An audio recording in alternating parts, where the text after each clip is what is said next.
La fille de Bernard Tapie vient d'annoncer une bonne nouvelle. Vendredi 7 février, elle a dévoilé la naissance de son deuxième enfant. La chanteuse et comédienne a partagé la bonne nouvelle sur les réseaux sociaux par le biais d'une story Instagram. Sophie Tapie et son mari, le joueur de rugby Baptiste Germain, étaient déjà les parents de César. Le petit garçon a d'ailleurs fêté son premier anniversaire il y a quelques jours.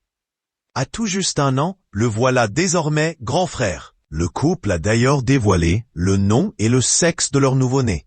La grossesse de Sophie Tapie n'était un secret pour personne. Elle avait annoncé sa grossesse sur Instagram le 14 octobre dernier. Active sur les réseaux sociaux, la chanteuse avait partagé plusieurs clichés de son ventre arrondi. Sur son dernier post, datant du 1er février, il était possible de deviner que le terme allait bientôt approcher.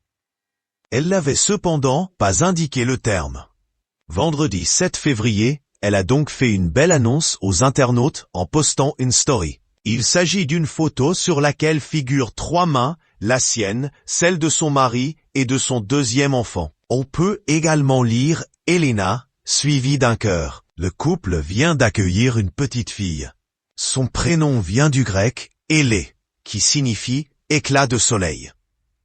Il est assez peu porté en France, puisqu'il n'a été porté que 169 fois en 2023. Cependant, il gagne en popularité depuis les années 2010. Sophie Tapie a accouché de son deuxième enfant, une petite fille prénommée Elena. Cette photo partagée laisse présager le bonheur du couple.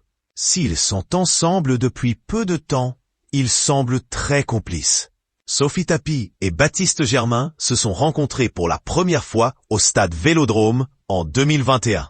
Peu de temps après, la chanteuse a quitté sa région natale pour rejoindre l'élu de son cœur au Pays Basque. L'année 2024 fut ensuite une année forte en émotions pour les deux amoureux.